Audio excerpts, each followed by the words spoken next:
আজকে বানাবো একদম ঘরোয়া স্টাইলে আলু বেগুন দিয়ে রুই মাছের ঝাল। চলুন তাহলে রান্নাটা শুরু করা যাক। প্রথমেই মাছে নুন হলুদ মাখিয়ে 10 মিনিটের জন্য রেখে দেব। এবার কড়াইতে সর্ষের তেল দিয়ে ভালো করে গরম করে তাতে একে একে মাছের টুকরোগুলো দিয়ে দেব। হালকা সোনালি করে ভেজে তুলে নেব, খুব বেশি ভাজবো না, তাহলে শক্ত হয়ে যেতে পারে। কারণ এই রান্নার জন্য মাছটা হালকা ভাজলে টেস্টটা ভালো আসবে। একই তেলে আলুগুলো দিয়ে লাল করে ভেজে তুলে নেব। এরপর বেগুনগুলো দিয়ে দেব, তারপরে বেগুনগুলো লাল করে ভেজে নেব। ভাজা হয়ে গেলে তুলে আলাদা করে রেখে দেব। এতে বেগুন ভেঙে যাবে না এবং স্বাদও অনেক ভালো হবে। এখন ওই তেলের মধ্যেই ফোড়ন দেব কালো জিরে। ফোড়নটা ভাজা হয়ে গেলে গ্রেট করে রাখা পেঁয়াজটা দিয়ে দেব। আমি এখানে মিডিয়াম সাইজের 2টো পেঁয়াজ গ্রেট করে নিয়েছিলাম। এবার ধীরে ধীরে পেঁয়াজটা হালকা বাদামি রং হওয়া পর্যন্ত ভেজে নেব। পেঁয়াজটা ভাজা হয়ে গেলে দিয়ে দেব আদা রসুন বাটা। তারপরে পেঁয়াজের সাথে ভালো করে মিশিয়ে নিয়ে 2 থেকে 3 মিনিট মতো কষে নেব। আদা রসুনের কাঁচা গন্ধটা চলে গেলে দিয়ে দেব কিছু প্রয়োজনীয় শুকনো মশলা, যেমন ধনে গুঁড়ো, লঙ্কার গুঁড়ো, হলুদ গুঁড়ো, স্বাদমতো নুন, আর দেব টমেটো পিউরি। এবার একটু জল দিয়ে সব মশলাগুলো একসাথে ভালো করে মিশিয়ে নেব।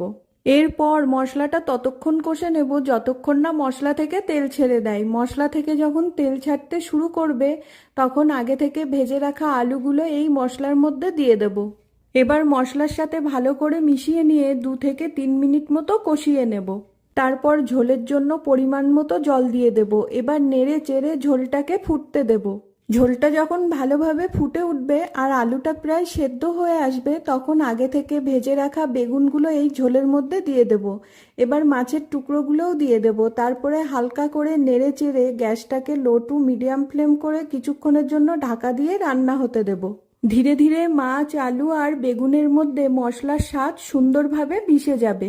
মাঝে মধ্যে 2-1 বার ঢাকা খুলে নেড়ে দেব আর এই সময়টা নুনটাও টেস্ট করে নেব। তারপরে আবারও ঢাকা দিয়ে দেব। এরপর ঝোলটা ফুটে যখন ঘন হয়ে আসবে আর সব কিছু একটু মাখো মাখো হয়ে যাবে তখন ঢাকাটা খুলে উপর থেকে কয়েকটা কাঁচা লঙ্কা দিয়ে নেড়ে চেড়ে গ্যাসটা বন্ধ করে আবারও 2 থেকে 3 মিনিটের জন্য ঢাকা দিয়ে রেখে দেব।